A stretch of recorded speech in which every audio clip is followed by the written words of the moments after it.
Hello students, welcome to my channel. Today we will study about cell. What is a cell? Cell is just a structural and functional unit of life. Okay, that's we all know. It is the smallest unit of the simple definition of cell. Whenever you will say in viva or theory, you will write structural and functional unit of living body. Okay, but there is two space in cell. We can see the outer part and the inner part. Inner part after the cell membrane is intracellular space and outside it is extracellular space. Now we will see कि cell से क्या क्या बनेगा. ठीक है, cell से बनता है टिश्यू, डिफरेंट सेल्स से बनता है टिश्यू से बनता है हमारा ऑर्गन्स एंड डिफरेंट ऑर्गन्स मिला के बनाते हैं ऑर्गन सिस्टम है जो हम डिफरेंट चैप्टर्स पढ़ते हैं ना, digestive, cardiovascular, respiratory, musculoskeletal, nervous, digestive and all right.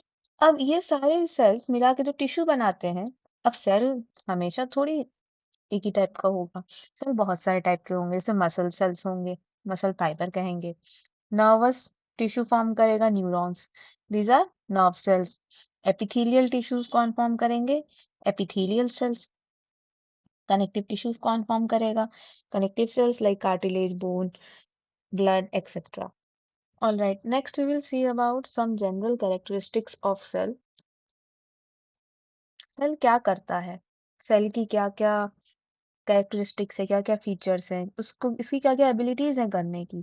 ठीक है, अब जब हमारी पूरी की पूरी बॉडी सेल से ही बनी है तो सेल तो पूरा स्मॉल यूनिट ही हुआ जो खा भी रहा है, वेस्ट प्रोडक्ट निकाल भी रहा है, एनर्जी खा के यूज भी कर रहा है जैसे हम करते हैं. तो सारी की सारी जो भी उसमें कैरेक्टरिस्टिक्स आएगी वो एक लिविंग बॉडी के हिसाब से ही आएगी. सबसे पहला होगा न्यूट्रिशन एंड ऑक्सीजन इनटेक करना. ऑक्सीजन अंदर लेगा, कार्बन डाइऑक्साइड बाहर छोड़ेगा. Carbon dioxide is a waste product type of thing. Then reproduction करेगा. सारे सेल्स क्या करते हैं, सेल डिवीजन करके रिप्रोड्यूस करते हैं, एक्सेप्ट न्यूरॉन्स. बॉडी में हमारे एक्सेप्ट न्यूरॉन्स सारे सेल्स डिवीजन करके सेल रिप्रोड्यूस करते हैं. दूसरा है रेस्पॉन्सिवनेस. ठीक है, मतलब अगर कोई टॉक्सिक या बैक्टीरिया अंदर आने की कोशिश करता है, सेल उसको नहीं आने देगा. सेल बहुत कोशिश करता है कि वो अंदर आने ना दे. ठीक. नेक्स्ट है एनर्जी प्रोडक्शन.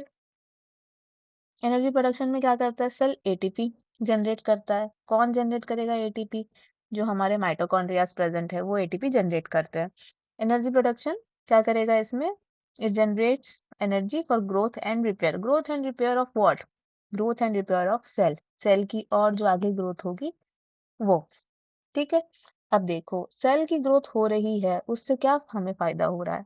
अगर कोई टिश्यू है, अगर कोई टिश्यू है, ठीक है, अगर टिश्यू डैमेज हो गया है यहाँ से, ये पूरा का पूरा टिश्यू डैमेज हो गया है, अब ये सेल ग्रो करेगी ना, और टिश्यू बनाएगी, धीरे धीरे सारी चीजें ठीक हो जाएंगी ना, ऐसे. तो ये ऐसे ग्रोथ करता है और यहाँ पे भी जो टिश्यू जो मर गया है वहां पे भी नया टिश्यू आ जाएगा. तो ग्रोथ एंड रिपेयर. ठीक है, नेक्स्ट है अपना वेस्ट एलिमिनेशन, जो कि CO2 छोड़ेगा, मेटाबॉलिक वेस्ट बाहर छोड़ेगा.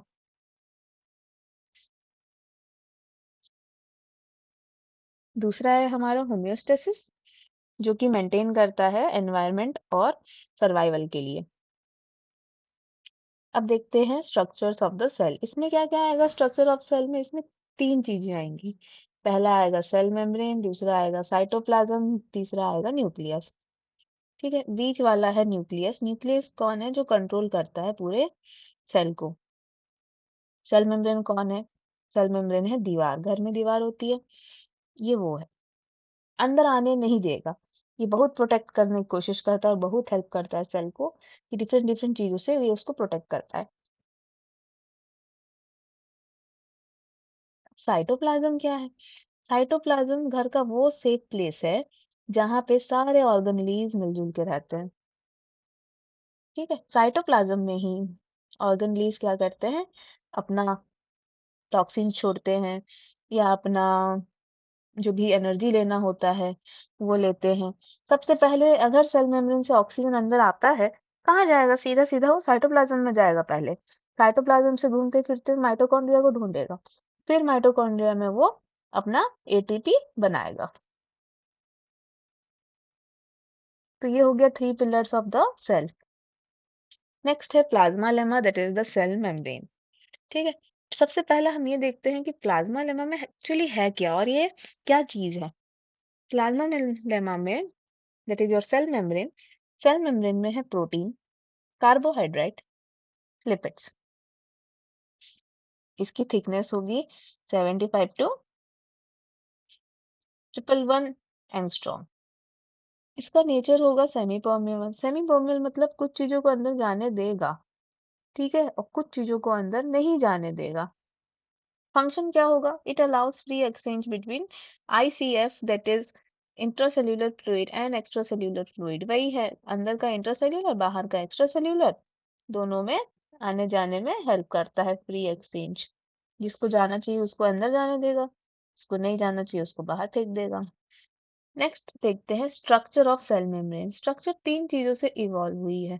पहला है हमारा डैनियल डेप्शन मॉडल, जो कि इवॉल्व हुई थी, बनी हुई थी ये एक्चुअली 1935 में। ठीक है, इसे हम सैंडविच मॉडल भी कहते हैं, क्योंकि इसमें ये बताया गया था कि प्रोटीन सीट नीचे है और एक ऊपर है, बीच में लिपिड लेयर है। ठीक है, यूनिट मेम्ब्रेन मॉडल नेक्स्ट है। इसमें ये बताया गया कि डार्क बैंड है, लाइट बैंड है, देन अगेन डार्क बैंड है। इसमें 3 लेयर अपीयरेंस शो होता है करके ऐसा कंफर्म किया गया था। देन नेक्स्ट जो आया, जो कि फ्लूइड मोसाइक मॉडल, जो कि अभी भी चल रहा है, इसको एक्चुअली मानते हैं। ऑलराइट, तो इसमें ये बताया गया कि नहीं भाई, इसमें क्या है, पूरे के पूरे लिपिड मेम्ब्रेन है। ठीक है, उसमें बीच बीच में चैनल प्रोटीन्स प्रेजेंट होते हैं, जो कि हेल्प करते हैं प्रोटीन्स को आने जाने में, मदद करते हैं आगे पीछे, अंदर आने में, बाहर जाने से। फिर कहीं कहीं ग्लाइकोप्रोटीन भी लगे हैं, कहीं कहीं कोलेस्ट्रॉल भी लगा है। ये मॉडल दिखाता है कि हमारा जो सेल मेम्ब्रेन है वो कुछ ऐसा दिखता है।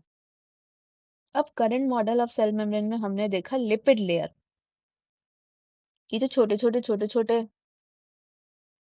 हैं, दिस इज लिपिड लेयर।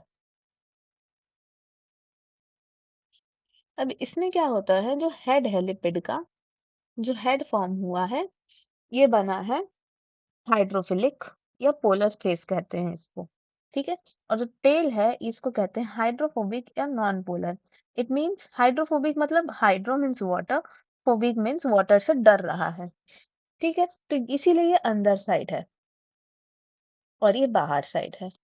अब बाहर साइड अंदर साइड मतलब अपना ये पूरा फेस कर रहा है किसको? ईसीएफ को। और ये अंदर अगर इसको हम लेके चलते हैं तो ये फेस कर रहा है इंट्रा सेल्यूलर फ्लूइड को। इट मींस ये जो इसके 2 लेग्स हैं, इनको तो फेस करना ही नहीं पड़ा, फ्लूइड्स को ना, इनको फेस करना ही नहीं पड़ा, सो दे आर हाइड्रोफोबिक। और ये जो है हाइड्रोफिलिक। ठीक है, this is about your phospholipids present in cell membrane. Next थोड़ा अंदर जाते हैं और देखते हैं इसमें क्या है। जितने भी फॉस्फोलिपिड्स प्रेजेंट हैं, इसमें बीच बीच में क्या है? कोलेस्ट्रॉल प्रेजेंट है। ठीक है, इसमें बीच बीच में कोलेस्ट्रॉल प्रेजेंट है। तो pack of soft phospholipids for structural integrity. ठीक है, so let's see about the gate keeping function. It means क्योंकि ये ऑलरेडी लिपिड से बना हुआ है ये, तो इसमें क्या होता है, जो भी फैट सॉल्युबल चीजें होती हैं वो पास हो सकती हैं। ठीक है, लेकिन जो भी वाटर सॉल्युबल चीजें हैं, like your glucose, urea, electrolyte, ये पास नहीं हो सकती। ये कब हेल्प करता है? ये सब सेल के अंदर भी नहीं जाने देगा या सेल से बाहर भी नहीं आने देगा, ये जो सेल मेम्ब्रेन है अपना। ठीक है, बाकी जितने भी फैट सॉल्युबल चीजें हैं, अल्कोहल, CO2, ऑक्सीजन, ये सब अंदर बाहर हो सकते हैं सेल से। This is the gate keeping function. अब आते हैं प्रोटीन लेयर में। ये क्या लेयर है, क्यों है, कैसे है? प्रोटीन लेयर जो होती है, सबसे पहला टाइप ऑफ प्रोटीन है ट्रांसमेम्ब्रेन प्रोटीन। ठीक है, ये इंटीग्रल प्रोटीन्स होती हैं। ये क्या करते हैं, ये पूरी की पूरी मोटी रहती है और ये मतलब थिक होती है, और ये पूरा बाहर से लेकर अंदर तक प्रेजेंट रहता है। It passes through the entire thickness of the cell membrane, बाहर से लेकर अंदर तक, मतलब कोई भी चीज पूरा बाहर से अंदर ऐसे आ सकती है। ठीक है, ट्रांसपोर्ट और सिग्नलिंग के लिए ये चीज हेल्प करती है। दूसरी प्रोटीन है हमारी पेरिफेरल प्रोटीन। नाम से ही पता चला ये जस्ट पेरीफेरी में ही प्रेजेंट है। ठीक है, this is partially embedded, loosely bound, dissociates readily and associate with inner और आउटर सरफेस। ठीक है, ये बाहर की तरफ ही प्रेजेंट है बस, और ये अंदर की तरफ प्रेजेंट है। ट्रांस मेम्ब्रेन मतलब बाहर से अंदर, transmembrane protein. So next है अपना protein functions, structure and transport. कैसे हेल्प करती है, क्या करती है ये, let's see. Membrane role and molecular protein, membrane role and molecular movement mechanism. इसमें क्या है, स्ट्रक्चरल इंटीग्रिटी पूरा मेंटेन करता है स्ट्रक्चर्स को। चैनल प्रोटीन्स क्या करती है, facilitate diffusion of water soluble substances, glucose and electrolyte. Carrier transport protein क्या करती है, ट्रांसपोर्ट करते हैं via active and passive pathway, passive transport sorry. And pumps क्या होते हैं, active transport of iron, cell adhesion, attaches cell to neighbours. ये सब हेल्प करता है। ये सब कौन हेल्प करता है, प्रोटीन हेल्प करता है। ठीक है, एक दूसरे से सेल्स टू सेल चिपकने के लिए भी हेल्प करता है। जो आयंस अंदर से बाहर ट्रांसपोर्ट होते हैं उसके लिए भी हेल्प करता है। ये सारी चीजें हेल्प करती है प्रोटीन्स, इन सब चीजों में, बाहर से अंदर आया, अंदर से बाहर गया, सारी चीजें। नेक्स्ट, और कौन कौन सी चीजों में हेल्प करेगा प्रोटीन, ये हेल्प करेगा रिसेप्टर में, एंजाइम में, एंटीजन में। रिसेप्टर में कैसे हेल्प करेगा, it by binding sites for hormones and neurotransmitter की इन लॉकपिट। ऐसे की इन लॉकपिट में ये हेल्प करेगा बाइंड होके, चाहे वो न्यूरोट्रांसमीटर हो, चाहे हॉर्मोन्स हो, चाहे कुछ भी हो, एक रिसेप्टर फंक्शन क्रिएट करेगा। नेक्स्ट है अपना एंजाइम। एंजाइम भी सेम हेल्प करेगा control metabolic reaction with in the membrane, catalysed action करके। एंटीजन क्या है, markers that induce antibody formation, immune response.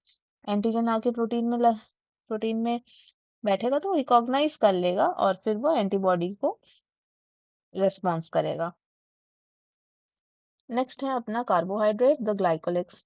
इसमें तीन चीजें होती हैं, negative charge, adhesion, receptor action. तो उसमें क्या है, it repels other negatively charge substances. Adhesion में क्या होगा, attach cells to neighbour. Receptor action में क्या होगा, बाइंडिंग साइट्स फॉर हॉर्मोन्स। इतनी सारी चीजें इसमें होती है। सबसे पहले जो ऊपर ऐसे लगी हुई है, दीज आर ग्लाइकोप्रोटीन्स। सब सब के सब ग्लाइकोप्रोटीन्स हैं।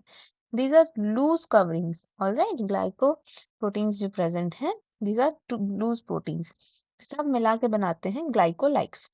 ठीक है, मरी ऑफ सेल मेम्ब्रेन में हमने क्या क्या पढ़ा, प्रोटेक्टिव शील्ड जैसे हेल्प करता है सेल मेम्ब्रेन, सेलेक्टिव परमेबिलिटी भी है, एब्जॉर्प्टिव भी है, एक्सक्रीटरी भी है, गैस एक्सचेंज भी है इसमें, और फिर शेप मेंटेन भी करता है, पूरे पूरे सेल का शेप मेंटेन करता है। अगर आपके एग्जाम में आता है 5 मार्क्स या 10 मार्क्स का, तो you can write this, you can also make images from this. This is a proper 10 marks answer for all your questions on sale membrane. यहाँ पे ही आपको मिल जा रहा है 6 पॉइंट्स ऑलरेडी, आप इसको एलेबोरेट करके उसमें लिख सकते हैं। नेक्स्ट हम पढ़ेंगे cytoplasm and its cell organelles, different different cell organelles कैसे क्या काम करते हैं। आपको ऐसे ही ब्यूटीफुल डायग्राम्स देखने को मिलेंगे मेरे चैनल्स में। आप ये सारे डायग्राम्स यूज कर सकते हो अपने एग्जाम्स में, लेबलिंग वगैरह सब आप यूज कर सकते हो। Thank you. Please like, subscribe and share to all your batchmates.